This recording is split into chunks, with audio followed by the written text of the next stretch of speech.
አርስተ ዜና የትግራይን ህዝብ ወደ ጦርነት ለማስገባት የሚደረግ እንቅስቃሴ ሊቆም ይገባል ተባለ። አለመግባባትና የሐሳብ ልዩነት ጥፋት ከማስከተሉ በፊት ተቀራርቦ መወያየት እንደሚገባ ተገለጸ። ከውጭ ደቡብ ኮሪያና ጃፓን ሰሜን ኮሪያ የባላስቲክ ሚሳኤል መተኮሷን አስታወቁ።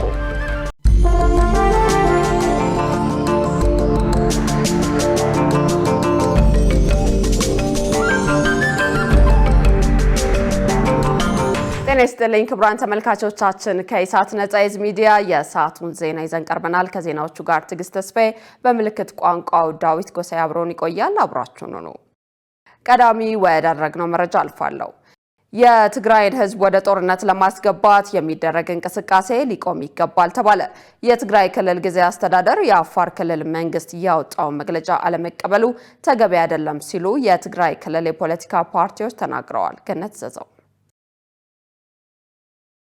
የአፋር ብሔራዊ ክልላዊ መንግስት ኮሙኒኬሽን ቢሮ የትግራይ የጸጥታ ኃይሎች ወደ አፋር ክልል ዘልቀው በመግባት በንጹሃን ዜጎች ላይ ጥቃት ፈጽመዋል ሲል ያወጣው መግለጫ የትግራይ ክልል ጊዜያዊ አስተዳደር መሰረተ ቢስና ያልተረገጠ ነው ሲል አስተባብሏል። ኢትዮጵያ የወደብ ይገባኛል ጥያቄ ያነሳች ባለችበት በትግራይ ክልል ምክክር ለማድረግ ዝግጅት እየተደረገ ባለበት ሁኔታ በምርጫ ቦርድ ከፓርቲነት የተሰረዘው የቀድሞው ህወሓት ዳግም ጦርነት ለመቀስቀስ እያደረገ ያለውን እንቅስቃሴና የጊዜያዊ አስተዳደር የሰጠውን ምላሽ በተመለከተ ኢሳት በክልሉ የሚንቀሳቀሱትን የፖለቲካ ፓርቲዎች ጠይቋል። የትንሳኤ ሰባ እንደርታ ፓርቲ ሊቀመንበር ከበደ አሰፋ በሰጡት ምላሽ የትግራይ ህዝብ ከአስከፊው ጦርነት በኋላ በፕሪቶሪያው ስምምነት ምክንያት አንጻራዊ ሰላም በመምጣቱ እፎይታ ማግኘቱን አንስተዋል። ይሁን እንጂ ጊዜያዊው አስተዳደር የአፋር ክልል መንግስት ያወጣውን መግለጫ ማጣጣሉ ተገቢ አለመሆኑን ተችተዋል።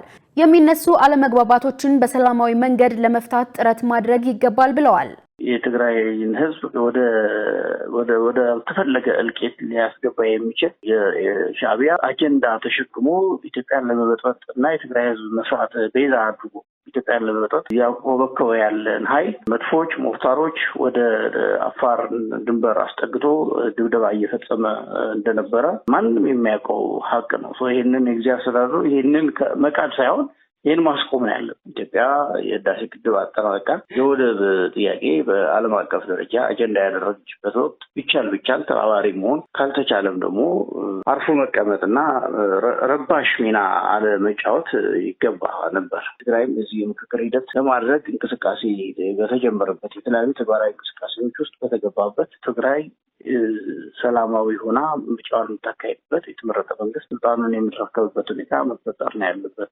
የትግራይ ዲሞክራሲ ፓርቲ ስራ አስፈጻሚ ሙሉ ብርሃን ኃይሌ በበኩላቸው ቀደም ሲል በክልሉ በነበረው ጦርነት የጠፋው የሰው ህይወትና የወደመው ንብረት ይበቃል። አሁን ላይ የትግራይን ህዝብ ወደ ጦርነት ለማስገባት የሚደረግ እንቅስቃሴ በቃ ሊባል ይገባል ብለዋል። ጦርነትም ትርጉም የመጀመሪያም ትርጉም የለውም። የአሁን ጦርነትም ደግሞ የባሰ ትርጉም የለውም። ውጤቱም ደግሞ ዜሮ ነው፣ እልቂት ነው፣ ጉዳት ነው የሚሆነው። ህገ መንግስትን አክብሮ በችግሮችን በሰላማዊ መንገድ እንዲፈቱ ከቻለ ከትግራይ ፖለቲካ ከኢትዮጵያ ፖለቲካ ራሱ እንዲያገል፣ አለበለዚያ ግን ፌዴራል መንግስት ደግሞ ህግ የማስከበር ግዴታም ስላለበት የመጀመሪያው የነበረው ሂደት ገምግሞ እንደገና ከልሶ በተለይ ጊዜያዊ መንግስትን እንደ አዲስ ቢደራጅ በዚህ ሊኮነን ይገባል። ህዝቡ ጦርነት አይፈልግም። ሀገራችን ኢትዮጵያ አሁን ጦርነት አትፈልግም። የጀመረቻቸው መሰረተ ልማት የዲሞክራሲያዊ ስርዓት ግንባታ ሂደቶች አሉ። እነሱ ደግሞ የሚሆኑ በውይይትና በሰላማዊ መንገድ በእርቅ ነው መሆን ያለባቸው። ለትግራይ ህዝብ ተብሎ የሚባልም አይደለም፣ የሚደረግ ጦርነትም አይደለም። ጥቂት ወንጀለኞች ወንጀላቸው ለመደበቅና ስልጣናቸውንና ጥቅማቸውን ለማስቀጠል የሚደረግ ኢፍትሐዊ የሆነ ጦርነት ነው የተደረገውም አሁንም ሊደረግ እየታሰበ ያለው። ይህ አይነት መግለጫ ለጦርነት ለግጭት ቀጥታ የሚጋብዝ ነው። ፓርቲዎቹ የቀድሞው ህወሓት በክልሉ ዳግም ጦርነት ለመቀስቀስ የሚያደርገውን ጥረት ወጣቱ ሊያወግዝ ይገባል ሲሉ በአጽንኦት ተናግረዋል። በተያያዘ ዜና ህወሓት በአፋር ክልል የፈጸመውን የጦርነት ትንኮሳ በማውገዝ ፓርቲዎች መግለጫ ወጡ። በዚህም የዲሞክራሲያዊ ስምረት ትግራይ ስምረት ፓርቲ በወቅታዊ ጉዳዮች ላይ መግለጫ ወጥቷል።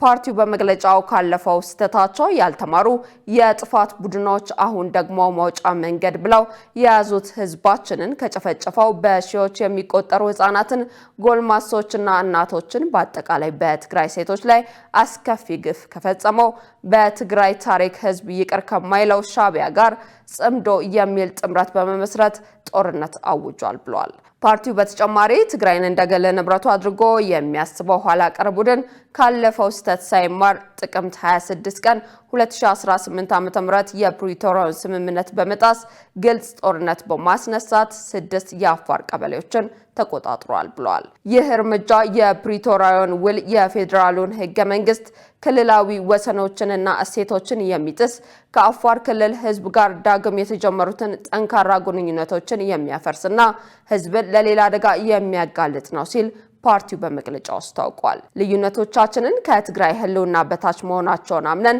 በትግራይ ላይ ያንዣበበውን አደጋ አንድ ሆነን ልንጋፈጠው ይገባል ያለው ፓርቲው ይህ ቡድን ወደ እርስ በርስ ጦርነት ጎትቶ ከማስገባቱ በፊት ያሉ ልዩነቶችን በሰላማዊና በህጋዊ መንገድ እንዲፈቱ ጠይቋል። በተመሳሳይ የእናት ፓርቲ በዞኖች መራገጥ የሚወድመው ሳሩ ነው በሚል ርዕስ በወቅታዊ ጉዳይ ላይ መግለጫ ወጥቷል። ፓርቲው ባወጣው መግለጫ በትግራይ ክልል ወደ ግጭት እያመራ ያለውን አካሄድ ጨምሮ በአማራና በኦሮሚያ ክልሎች እየተደረገ ያለው ጦርነት በአስቸኳይ ቆሞ በጠረጴዛ ዙሪያ በሚደረግ ድርድር እንዲፈታ ጥሪ አቅርበዋል።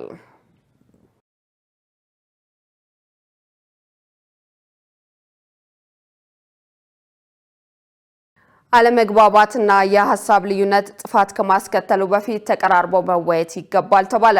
በሀገሪቱ አንዳንድ አካባቢዎች የተፈጠሩትን ግጭቶች ለመቋጨት የባለድርሻ አካላት ሚና ወሳኝ መሆኑ ተመልክቷል። የዚህን ዜና ዝርዝር መሰረት ባዩ እንደሚከተለው ታቀርበዋለች። በአንዳንድ የሀገሪቱ አካባቢዎች በተፈጠሩ ግጭቶች ዜጎች ለመፈናቀል የሀገር ሀብት ለውድመት መዳረጋቸውና የሰላም እጦት መከሰቱ ይታወቃል። ኢሳት ነጻ የህዝብ ሚዲያ እነዚህን ክስተቶችና ግጭቶች መቋጫ እንዲያገኙ ምን ማድረግ ያስፈልጋል፣ ማንስ ምን ማድረግ ይጠበቅበታል ሲል የሲቪል ማህበረሰብ ድርጅቶችን ጠይቋል። የኢትዮጵያ ሲቪል ማህበረሰብ ድርጅቶች ምክር ቤት ፕሬዝዳንት አህመድ ሁሴን በሰጡት ምላሽ በተፈጠሩ ግጭቶች ሳቢያ በማህበረሰቡ መካከል የእርስ በርስ ግንኙነት መሻከርና በርካታ ጥፋቶች መድረሳቸውን ገልጸው ይህንን ለመቀልበስ የባለድርሻ አካላት ሚና ወሳኝ መሆኑን ተናግረዋል። ሰዎች መሞት፣ የንብረት መውደም፣ የሀገራችን ተጋላጭ መሆን፣ መሰደድ፣ የፖለቲካ ቁርሾ መኖር፣ የማህበረሰብ የእርስ በርስ ግንኙነት መሻከር፣ እነዚህ ሁሉ ያልተገቡ ለኛ የማይገቡ ለሰው ልጅ የማይገቡ ነገሮች ናቸው፣ ግን እየሆኑ ያሉ ናቸው ወይም ደግሞ በቅርቡ ያስተናገድናቸው ነገሮች ናቸው።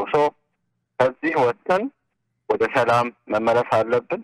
ለዚህ ደግሞ የሁሉም አካላት ባለድርሻ አካላት ኃላፊነት ነው።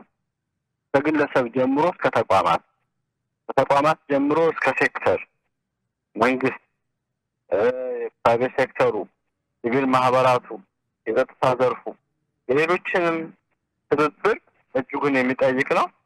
የቪዥን ኢትዮጵያ ፎር ዲሞክራሲ መስራች ታደለ ደርሰ በበኩላቸው ግጭቶች አስከፊና ጉዳት ከማስከተላቸው በፊት ውይይትን ማስቀደም ተገቢ መሆኑን አንስተው ካለፉት ጊዜያት መማር ይገባል ብለዋል። ፌስ ቱ ፌስ የሆነ ዲስከሽን ያስፈልጋል። በውይይት ግጭቶቹ ወደ መጨረሻ ላይ በውይይት የሚፈቱ ከሆነ መጀመሪያ ግጭቱን ወደ ጦርነት ከመገባቱ በፊት ውይይቱ መቅደም መቻል አለበት። ካለፈው መማር አለብን። ህወሓት ካደረሰው ጉዳት በአማራ ክልል፣ በአፋር ክልል፣ ራሱ በትግራይ ክልል እንደገና ኦነግ ሸኔ ደግሞ በኦሮሚያ ክልል ካደረሰው ጉዳት ከዛ ተነሽ ዛሬ ደግሞ ባለው ሁኔታ በአማራ ክልል ፋኖና በኢትዮጵያ መንግስት መካከል ያለው ልባት ካልተሰጠው ግጭቱ አደጋ ነው። ለምሳሌ በህወሓት ግጭትና በኢትዮጵያ መንግስት መካከል በተፈጠረው አላስፈላጊ ጦርነት የወደመው ንብረት ኢትዮጵያ ወደፊት 50 ዓመት ብትቆይ ብትሰራ የማትተካው ኢንፍራስትራክቸር ነው የወደመው። ግን ከዛ በደቡብ አፍሪካ ላይ ነው ድርድር የተካሄደው። ድርድሩን ለመጀመሪያ አይደረግ አንድ በኦነግ ሸኔ መካከል የተደረገው ድርድር አይተሽ እንደሆነ ታንዛኒያ ላይ 2 ጊዜ ተካሄደ፣ ግን ትርጉም የለውም። ስለዚህ አስቀድሞ ለምን አይደረግም? ተቀራርቦ መነጋገር ግጭትን ማስቀረትና ዘላቂ ሰላም ማረጋገጥ እንደሚቻል ተጠቁሟል። በመዲናዋ በጫኝና አውራጅ ማህበራት የሚታየውን የአገልግሎት አሰጣጥ ችግር ለመፍታት ውይይት ተካሄደ። በውይይቱ ወቅት የአዲስ አበባ ሰላምና ጸጥታ አስተዳደር ቢሮ የስነ ምግባር ጉድለት ያለባቸውና ከህግና ከመመሪያ ውጪ በሚሰሩ ጫኝና አውራጅ ማህበራት ላይ እርምጃ እንደሚወስድ አስታውቋል። ማህበራቱ በበኩላቸው ከአገልግሎት ክፍያ ማነስ ጀምሮ የተለያዩ ችግሮች እንዳሉባቸው ገልጸዋል። መሳይ ገዛሃይ ተጨማሪ አላት። የአዲስ አበባ ሰላምና ጸጥታ አስተዳደር ቢሮ የዳሰሳ ጥናት በማድረግ ያገኘውን የጥናት ግኝት በመያዝ በከተማዋ ከሚገኙ ጫኝና አውራጅ ማህበራት ጋር በአገልግሎት አሰጣጥ ላይ በዛሬው ዕለት ውይይት አካሂዷል። ጥናቱ የመዲናዋ ነዋሪዎች ንብረታቸውን ከቦታ ቦታ በሚያንቀሳቅሱበት ወቅት አላስፈላጊ ክፍያ እንደሚጠየቁ ገልጾ ይህም ነዋሪዎችን ለእንግልትና ለምሬት ሲዳርግ እንደነበር ያሳያል ሲሉ ያነሱት በአዲስ አበባ ሰላምና ጸጥታ አስተዳደር ቢሮ የህዝብ አደረጃጀት ዘርፍ ባለሙያ ትዕግስት ተስፋዬ ናቸው። የህዝብን ቅሬታ መነሻ አድርጎ ስራ ታበጅቷል ማለት ነው። መመሪያ አውጥቷል። በህግና በደንብ እንዲተዳደሩ ተቀምጧል። ይሁን እንጂ አሁንም አንዳንድ የሚነሱ ቅሬታዎች አሉ። በህዝብም የሚመጡ ቅሬታዎች አሉ። ከታሪፍ በላይ ያስከፍላሉ የሚላሉ፣ ሌላውን ቀጥረው ያሰራሉ የሚል እንዲህ አንዳንድ ጥቆማዎች አሉ። ከዚህ በፊት ተወርዶም ዳሰሳም ተደርጎ ነበር። ማህበራቱ በበኩላቸው በአገልግሎት አሰጣጥ ላይ ማህበረሰቡን ጨምሮ ባደራጃቸው ተቋም ላይ ክፍተት ነው ያሉትን እንደሚከተለው አንስተዋል። ከእጅ ወዳፍ ነው የምንሰራው። አንድ አካባቢ ላይ ስራ እንቅስቃሴ ይኖራል፣ አንድ አካባቢ አይኖርም። የእነዚህ አይነት ተጠቅመን ደግሞ የቤት ሰራተኛ ነው እንጂ የሚጠቀመው እኛ አይደለንም። አሁን ጨመረው ሂሳብ የሚባለው ደግሞ የቤት ሰው ነው እንጂ የጨመረው፣ ነጋዴ ነው እንጂ የጨመረው እኛ አይደለንም። የሚቀበሉት በ100 ነው፣ የሚከፍሉን በ50 ነው። ስለዚህ ከኛ ጋር ሳይሆን ማያያዝ ያለባቸው እራሳቸው ጋር ነው ችግር ያለው። ዋጋው እንትን ሲል የተመጣጠነና በደንብ የታየ አይደለም። ለምሳሌ አንድ ኩንታል ይሄን ያህል ተብሎ ወጥቷል። እየመጣ ያለው ግን ከኩንታል በላይ ነው። ለምሳሌ 2000 ብር በመኪና ተባለ። ያ መኪና የሚጭነው ቦሎው የሚፈቅድለት 35 ኩንታል ነው። እየመጣ ያለው ግን 80 እና 90 100 ኩንታል የሚጭን መኪና ነው እየመጣ ያለው። ይሄ በደንብ ታይቷል። ሰነዱ የሚያስጭኑትን አሰሪዎችን የነሱ ጋር ያለውን ችግር የዳሰሰ ነገር አይደለም። ጫኝና አውራጅ ላይ ብቻ ነው ያለው ነገር። እሱ ቢስተካከል አሁን የተቀመጠው የህግ አግባብ አለ። ህጉ ምንድነው? 2 ዓመት ይላል። አሁን 2 ዓመት ሰው ምን አሁን ስራም የለም ምንም ሰርተን እንዴት ነው 2 ዓመት ውስጥ ምን አይነት ለውጥ ውስጥ ነው የምንገባው? የአዲስ አበባ ሰላምና ጸጥታ አስተዳደር ቢሮ የህዝብ አደረጃጀት ዘርፍ ባለሙያ ውድነ አቢ የማህበራቱን አስተያየት በመቀበል በመፍትሄው ላይ እንደሚሰራ ገልጸዋል። ከዋጋ ማሻሻያ ከታሪፍ ጋር በተያያዘ ግን ቅድም ያነሷቻቸውን ነገሮች እንዳለ እንወስዳለን። አሁን ጥናቱ ሙሉ ለሙሉ መልስ ሰጥቷል ማለት አንችልም። የዛሬ 6 ወር አካባቢ ወቅቱን ያገናዘበ የኑሮ ሁኔታን የመሳሰሉ ነገሮችን ያገናዘበ ሙያ የታገዘ የሆነ ጥናት ተደርጎ ነው ዋጋ ማሻሻያ የተደረገው። የእናንተም ጉልበት እንዲበዘበዝ አንፈልግም። ነጋዴው ግን አንዳንድ ቦታ ላይ እንዳላችሁት ፈቃደኛ አይደለም። ግን አንዳንድ የዋጋ ማሻሻያዎች አሁንም ይደረጉ። የኛን ጉልበት የኛን ላብ ያገናዘበው አይደለም ያላችሁትን እንግዲህ እኛ ለሚመለከተው አካል እናቀርበው ይሆናል ማለት ነው። የዋጋ ማሻሻያን በተመለከተ በተረፈን ብዙ አልሄድበትም። ብዙ ነገሮች የሰጣችሁንን ሀሳብ ይዘን የምንሄደው አለ ማለት ነው። ወደፊት በጥናት የምንመልሰውና ከዛ አንጻር ያንን ብታዩት ነው። በህዝቡ ዘንድ ቅሬታ በሚያስነሱና ከህግና ከመመሪያ ውጪ በሚሰሩ ጫኝና አውራጅ ማህበራት ላይ ቢሮው ያለመታገስ እርምጃ እንደሚወስድ አስጠንቅቀዋል። ክቡራን ተመልካቾቻችን ከኢሳት ነጻ የህዝብ ሚዲያ ዜናዎቻችን እንደቀጠሉ ናቸው። በቀጣይነት የቢዝነስ መረጃዎችን ወደ እናንተ እናደርሳለን። የቢዝነስ መረጃዎቹን ወደ እናንተ ልታደርስ ባልደረባችን ገነት ዘዘው እየጠበቀች ነው። ወደ መረጃዎቹ እናመራለን።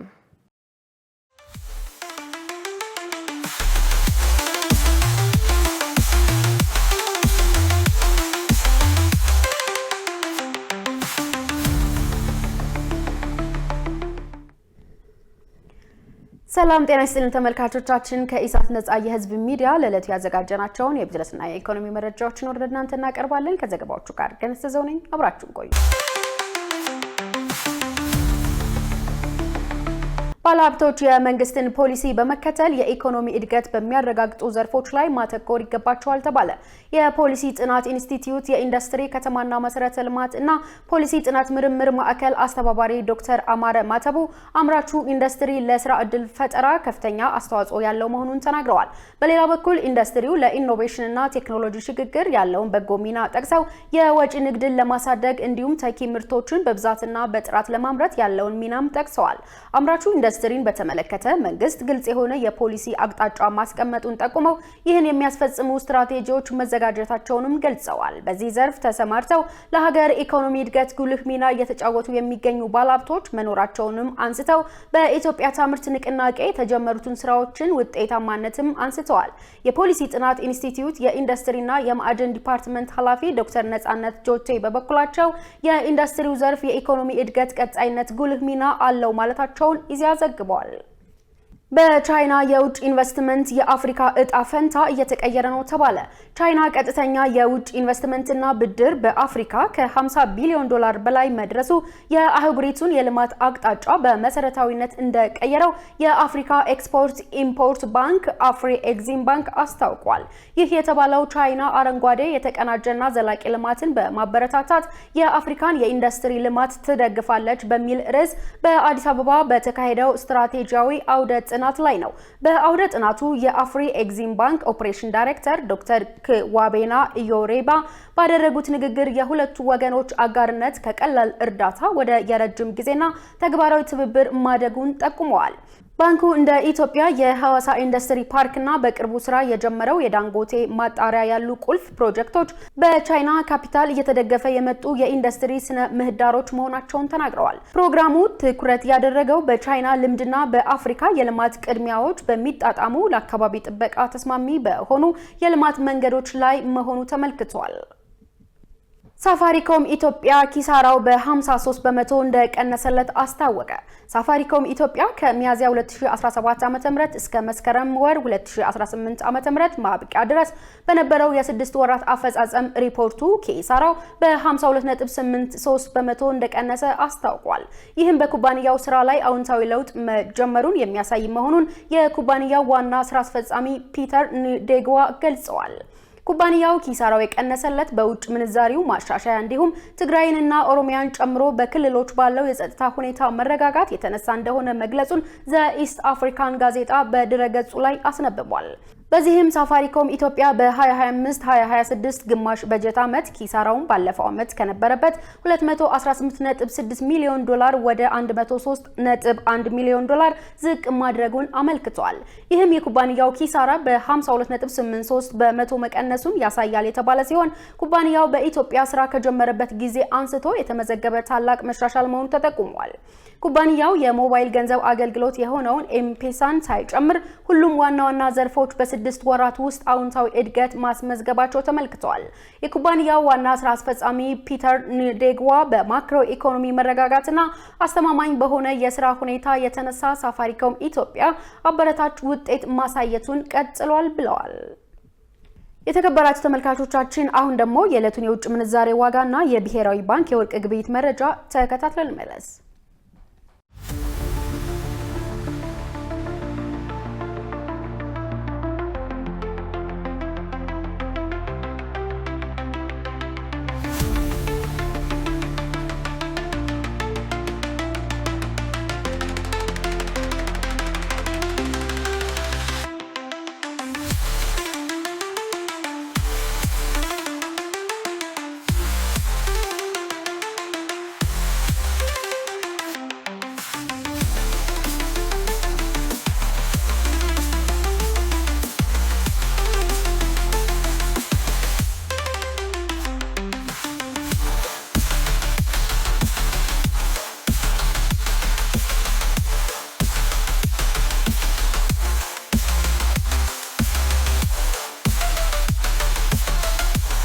የተከበራችሁ ተመልካቾቻችን ለዕለቱ የያዝናቸው የቢዝነስና የኢኮኖሚ መረጃዎችን ይመስላሉ። ወደ ቀጣይ ዜና ላሳልፋችሁ።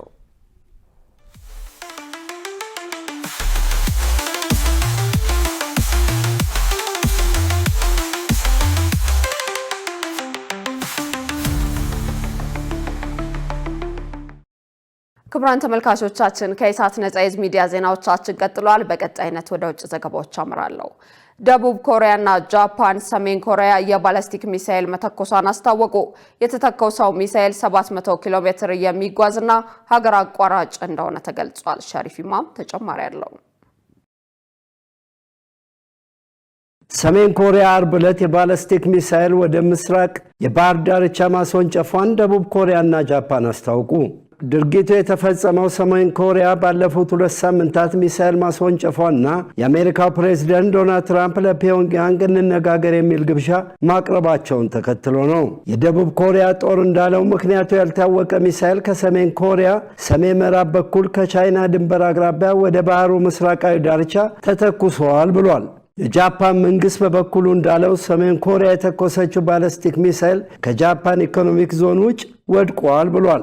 የጃፓኑ ጠቅላይ ሚኒስትር ሳናይ ታካቺ እንዳሉት የደረሰ ጉዳት ስለመኖሩ እስካሁን ሪፖርት አልተደረገም ብለዋል። ትራምፕ ባለፈው ሳምንት ደቡብ ኮሪያን ሲጎበኙ ከሰሜን ኮሪያው መሪ ኪም ጆንግ ኡን ጋር ለመነጋገር ፍላጎት እንዳላቸው ገልጸው ነበር። ይሁን እንጂ ሁለቱ መሪዎች አልተገናኙም። ትራምፕ ግን ከኪም ጆንግ ኡን ጋር ለመገናኘት ወደ አካባቢው ተመልሰው እንደሚመጡ ተናግረዋል። ትራምፕ እንደ አውሮፓውያን አቆጣጠር በ2019 ክልሉን በጎበኙበት ወቅት ለመጀመሪያ ጊዜ በኮሪያ ወታደራዊ ድንበር ላይ በሚገኘው የፓሙን ጆም መንደር ከኪም ጋር ተገናኝተዋል።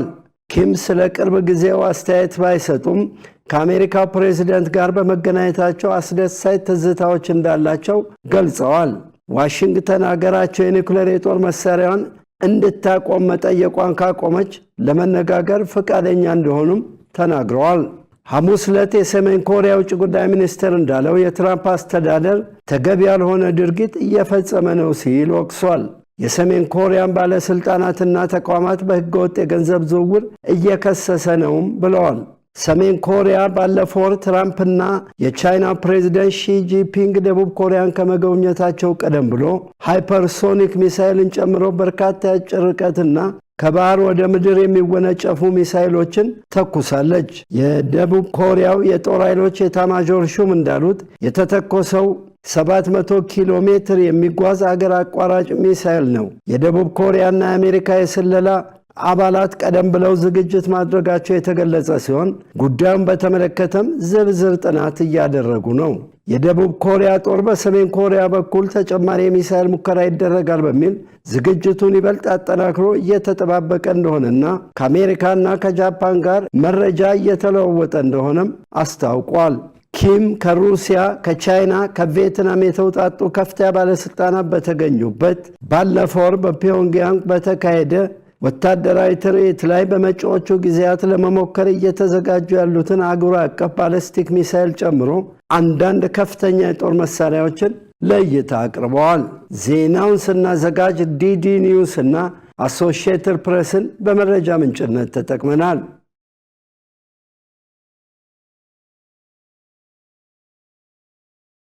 የአሜሪካ ሴኔት ፕሬዝዳንት ዶናልድ ትራምፕ ተጨማሪ እርምጃ እንዲወስዱ የሚያግደውን ውሳኔ ካሳለፈ ከሰዓታት በኋላ በጀልባዎች ላይ ሌላ ጥቃት ተፈጸመ።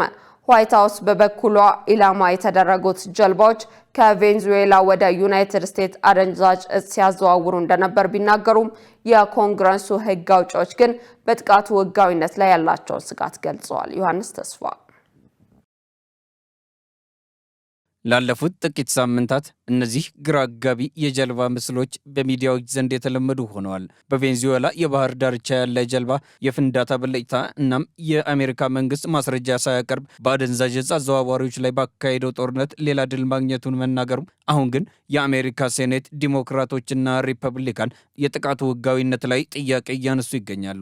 ፕሬዚዳንቱም ለተጨማሪ እርምጃ የኮንግረሱን ይሁንታ እንዲጠይቁ ይፈልጋሉ። በዚህም የቨርጂኒያው ሴናተር ጉዳዩን አስመልክተው ይህን ብለዋል።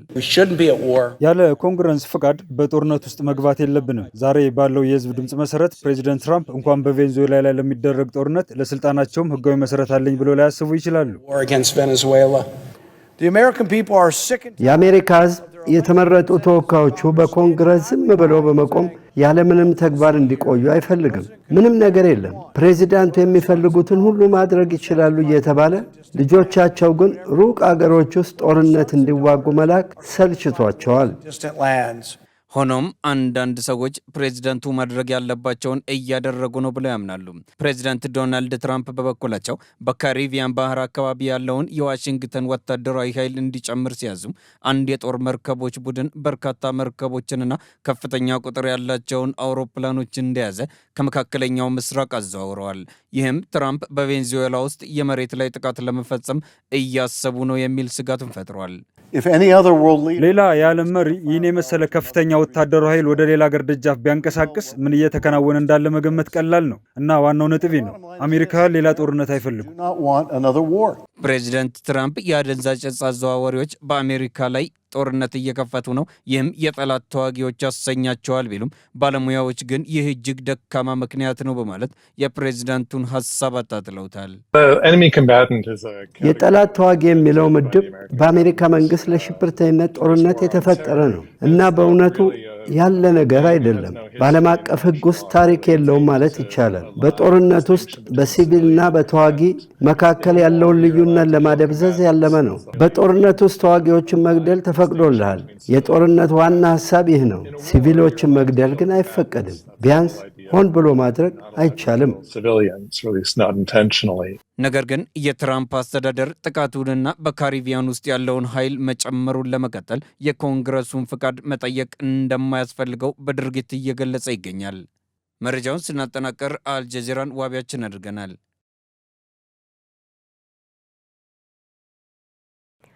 ክቡራን ተመልካቾቻችን ከኢሳት ነጻ የህዝብ ሚዲያ ዜናዎቻችን አሁንም እንደቀጠሉ ናቸው። በቀጣይነት ወደ ስፖርታዊ መረጃዎች እናመራለን። ስፖርታዊ መረጃዎችን ወደ እናንተ ሊያደርስ ባልደረባችን ሙሉቀን ሰለሞን እየጠበቀን ነው። ወደ መረጃዎቹ እናመራለን። ለጤንነት ለምርት ለወዳጅነት ሰላም ጤና ይስጥልን ተመልካቾቻችን፣ ከኢሳት ነጻ የህዝብ ሚዲያ ለዕለተ ዓርብ ያዘጋጀናቸውን ስፖርታዊ መረጃዎች ይዘን ቀርበናል። ከመረጃዎቹ ጋር ሙሉቀን ሰለሞን። አንደኛው የመላው ኢትዮጵያ መስማት የተሳናቸው እግር ኳስ ውድድር በማዕከላዊ ኢትዮጵያ ክልል አሸናፊነት ተጠናቀቀ።